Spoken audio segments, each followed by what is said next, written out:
Hey everybody, my name is Asia and welcome back to my channel. Today I am doing spring book recommendations. I've always really wanted to do seasonal book recommendations, but I just never ever did them in time. I was always just like thinking about it too late, like by the point nobody would care anymore. Like, who wants summer recommendations at the end of July? Summer's almost over. Like, move on, girl. So I'm ahead of the trend right now. I'm posting this in March. To me, spring is like part of March, April, and May. That is spring to me. So I thought I would post this at the very beginning so y'all have plenty of time to pick these up throughout the course of the spring. And I went with a lot of books that have to do with like nature, gardening, flowers, things like that. Just like the wilderness, the forest, different things relating to nature. But also during the springtime, I'm definitely someone who likes two different things. Actually three. Let's say three different things. I like to be heartbroken, I like really wholesome things, and I also like something that's told in a different way. I always love a differently formatted book, but especially in spring, I love a graphic novel. I love a book that's told in like poetry. I love everything that's just told in a different format because I feel like it's quicker to get through, and I feel like spring is about growth and I just want to read so much. And so yeah, those are the three things that I really love, so I also incorporated those throughout this list as well. I have 15 recommendations to give you today. It's divided into romance and contemporary, thriller and horror, and then lastly fantasy. So first we're going to start off with romance and contemporary. I feel like I've been starting off with that one a lot lately. I always just start off with the one that has the most books, and lately it's been romance and contemporary, so that's where we're starting today. So first up for contemporary and romance, I'm recommending The Poet X by Elizabeth Acevedo. This one is told completely through poetry, so we follow Ziamata. She's an Afro-Latina girl, and she has always kind of tried to defend herself through fists and just being a very like fierce person. She has a lot of like attitude and just stuff like that, but she eventually discovered slam poetry, and that kind of became an outlet for her. She has a secret like journal diary where she writes poetry, and she has like a lot of different things going on in her life. She has like a crush. Her mom is very religious, so she has a lot of things culminating in her brain, so she writes them down consistently in this diary journal thing. And she's actually invited to join the slam poetry club, and she's kind of grappling with this idea that the world may not actually be ready to listen to what she has to say and her perspective on a lot of different things, especially like race and sexuality and everything like that. I really enjoyed this story a lot. I love the poetry of it, and this is not my favorite Elizabeth Acevedo, but I feel like it is the best one for springtime. That is my first recommendation down. Next up, I have Secretly Yours by Tessa Bailey, and this one's not one of my favorites, especially not from Tessa Bailey. I love a lot of her other work way more. Okay, silence. But this one actually follows a florist, so I had to recommend it. So we follow a florist, and she's secretly had a crush on this man for a very long time, since they were in like high school. And he actually comes back to the town that they used to live in, and he is actually on sabbatical from a job at a Ivy League school. So she is actually hired to revamp the garden estate at the winery that his family owns, and that's how they kind of reconnect. And she actually has a wine-fueled night with her friends and ends up leaving him a secret admirer's letter, which he does not know is her. This one is definitely Grumpy Sunshine, where he's the grump and she's the sunshine, which I love Grumpy Sunshine, but I think I love more just like a grump than a sunshine. But this one is definitely like that Grumpy Sunshine element, and I feel like our main character, she has a very sunny personality, which I feel like is really good for the spring, on top of her being a florist and working on these gardens. And then this secret admirer's letter as well is kind of throwing a wrench into their relationship and kind of just like adding another level of interest to the book. Next up, I have It Ends With Us by Colleen Hoover, and I don't like to recommend Colleen Hoover too much, but this one also follows a woman who owns a floral shop, so I feel like I had to recommend this one as well. And this one is one of hers that I don't hate. I've read 3 of her books, and I liked 2 of them. I didn't like the other one, and this is one that I did actually like. So this one follows Lily, and she's actually in this relationship with this man named Ryle, but he kind of has like some aversions to relationships and definitely some problems in their relationship overall. And she actually has this man from her past named Atlas come back, and he was actually a love of hers when she was a teenager. So we get dual timeline throughout this story. Again, another element I love when stories are kind of told in different formats in the spring, and so we get that dual timeline element of this. And I feel like you can't really explain this book too much without getting into spoilers, but to me this one's actually more of like a thriller than it is a romance, because this has to do with like lots of heavy topics of like domestic abuse and everything like that. This one has heavy topics around domestic abuse, so please look up trigger warnings before you get into this one. So I feel like it's not really a romance. It definitely has a love story in it, but I feel like it's more about character growth and development, and kind of has like this domestic abuse element that's kind of leaning a little thrillery, but I still really recommend this one. And I think especially with like that floral element, and I feel like if you're just looking for something to make your heart kind of a little sore, this one is definitely going to be one that does that. So next up I have Wolf Song by TJ Klune, which is one of my all-time favorite romances. And in this one we follow Ox, who was basically left by his father and he doesn't have many people looking out for him. But then this new family moves in next door called the Bennetts, and they basically take him in and are like a found family for him. And he also finds out they have a magical secret, which is that they can basically shapeshift into wolves, so they're werewolves. And he befriends especially the youngest Bennett boy named Joe. And then tragedy strikes and Joe is forced to leave for 3 years, and he comes back a very different haunted man, and he's very much matured, and so has Oxen this time, and their connection becomes undeniable and they start to have a romance. But none of the romance happens until Ox is of age, so that may be weird to some people, but it really felt like they were purely friends, and then they developed into something more, especially after Joe was gone for 3 years. It definitely changed their relationship and the dynamics, especially with what happened. Like this tragedy that struck was very big for everybody and changed everybody. So yeah, I really love this one so much, and I remember a lot of different scenes of them like running through the forest. Even our main character Ox kind of gets in on it, and that's why I wanted to recommend it for spring, because there's a lot of like foresty scenes throughout this book.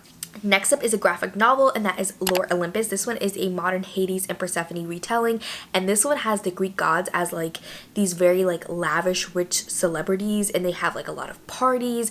And think of it kind of like, I haven't even seen Gossip Girl, so I don't know why I would compare it to that, but in my head it's like Gossip Girl but make it adult Greek gods. That's the kind of vibe that it gives to me, but it is a Hades and Persephone retelling. This one is, I would say, a slow burn for sure. You don't get much of the romance in the first book, but it slowly begins to build and build and build, especially over the course of the series. This one has such bright, vibrant artwork that I think it would be great for this time of year, and I just love a graphic novel in the spring.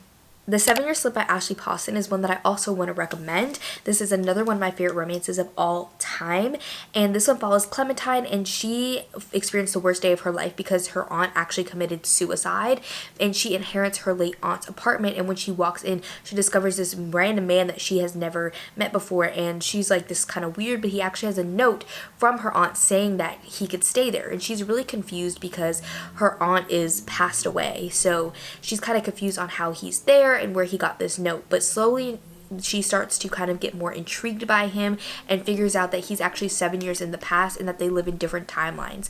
So that she's kind of grappling with her grief, but then also falling for this man in this past timeline and then trying to find him in the present. It is such a good story, and I feel like this is just like such a solid romance.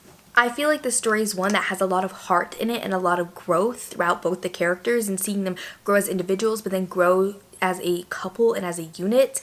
And I just really love this one so much. And just like with her being called Clementine, and I think exploring these really emotional themes but then growing at the same time because of these very emotional themes is such like a spring element. I keep justifying why I'm giving these as spring recommendations, but I feel like that's kind of like the whole point, is me telling you why you should read these for the spring. And the last romance contemporary that I have is Heartstopper, and this is a graphic novel series. Everybody knows it. We follow Nick and Charlie, and they are on the same rugby team, and Nick is openly gay and out. He starts to develop a crush on Charlie, and they start to develop kind of like a little relationship. And I feel like this series is very wholesome. When I think about it, I think of very wholesome things, a lot of friendship and stuff like that, but it also deals with heavier topics like bullying, eating disorders, and it has that perfect balance. Like when I think of spring, I think of both like heavy things but then also like lightness and hopefulness, and I feel like this series has both, especially with like April showers bring May flowers type vibe. I feel like this story is definitely kind of reflective of that. Next up, we're moving on to thriller and horror, and The Butterfly Garden is my very first one for this one.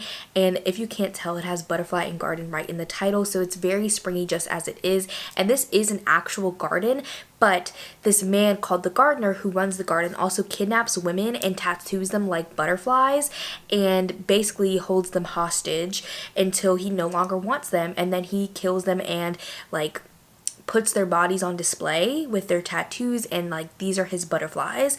And the garden is actually discovered by the FBI. We follow 2 FBI agents that are actually interviewing one of the surviving butterflies. This one is a really, really good one. I loved it so much, and I just love like the darkness and the depth that the story went to.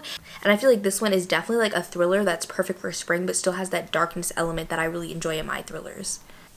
Next up is Comfort Me with Apples, and this one is a short little horror novella, and this is about a woman who, she has the seemingly perfect life. She lives a very like picture perfect life, and she thinks that her life is all great and dandy, but then she starts to notice some weird, dark and unsettling things, especially about her husband and him like staying late at work and just like acting weird after he was at work and like going on business trips and stuff like that. And she also has a locked basement that she's never been allowed to go down into, and that's starting to like weigh on her as well, like what's down there.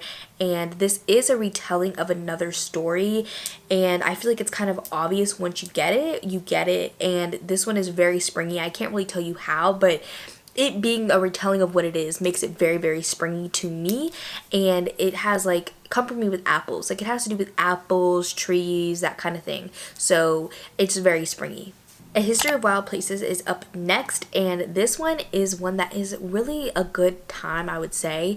But if you don't like cults, don't read this book. So we follow a man. He actually has a unique skill for finding missing people. Like he has like a supernatural type power that helps him find people, and like as long as he has an object that relates to the person, he can easily kind of see into like their past or something like that, and basically figure out what happened to them.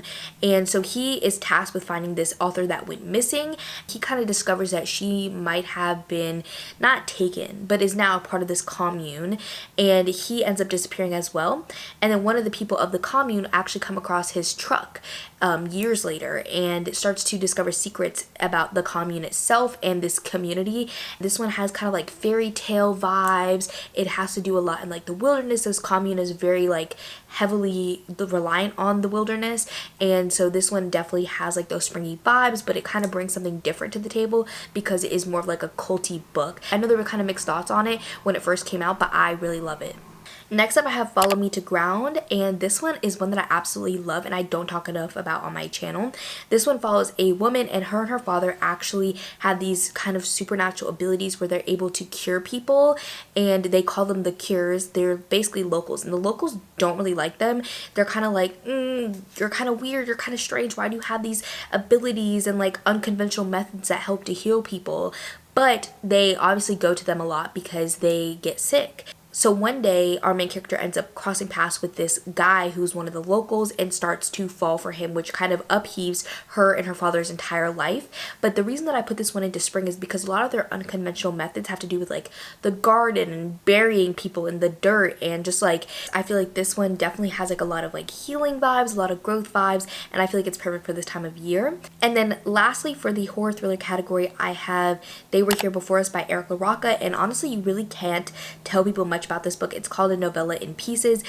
And the big tagline that it has on the back of the book is, "The only thing more brutal than nature is love."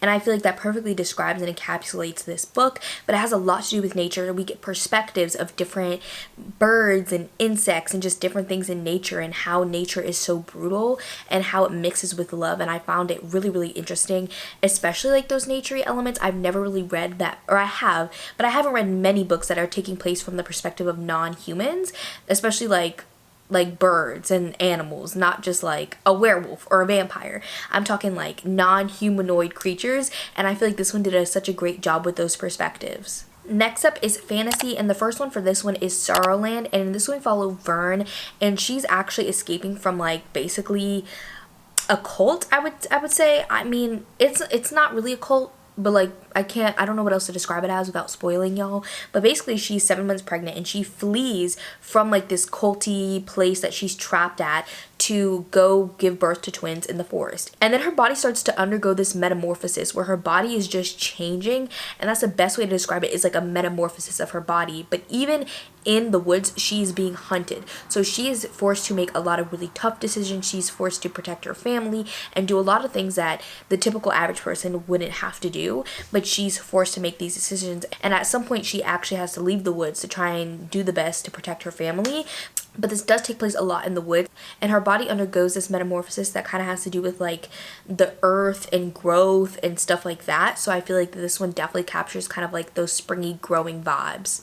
Next up is Emily Wilde's Encyclopedia of Fairies, and I love this one so much. This one is a cozy fantasy about Emily Wilde, and she is kind of a curmudgeon little professor at Cambridge, and this takes place like more in like a historical time period, probably like the early 1900s, and she is actually studying fairies, and she's making an encyclopedia to fairies. So she is on her last stop, her last place where she has to study these fairies, and she is basically in this village, and she's not very good with the villagers, but she tries her best. And then all of a sudden her academic rival Bramblebee shows up, and he is convinced they're like best friends, and Emily does kind of recognize that he is her only friend, but she still kind of views him as a rival at the same time, but he thinks that they're besties. So he ends up coming to try and help Emily out and doesn't think that she should just be alone in a random village. So he ends up coming, and they have like a little bit of like a romance, like some tension that goes on between them, but we mostly follow Emily as she is venturing into these different places trying to figure out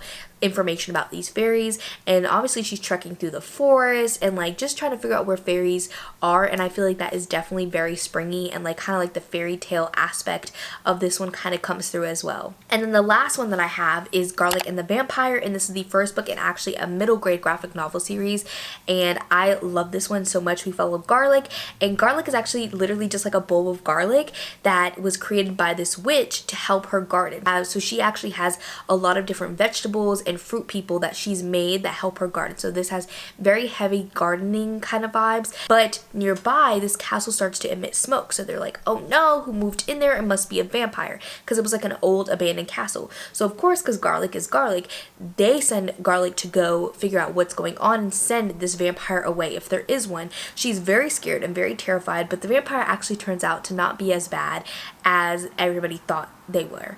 And I love this one so much. It's just so cute and wholesome. If you're looking for something that has like those kinds of vibes, it's very quick to read and has like kind of like some gardening elements, I definitely would highly recommend this one. So those are all my spring recommendations. I hope you guys enjoyed this video. Let me know if you have any spring recommendations for me down below. I would love to read them. And if you made it to the end, leave a little flower emoji down below, and I will see y'all in my next one. Bye everybody. I'm writing rhymes in the kitchen, soaking in moments we live in. Yeah, you got the nerve to be on me, taking your life for the hydrogen. If you got my number, don't let me, cause baby, I'm on hiatus. I'm on hiatus. I'm on hiatus.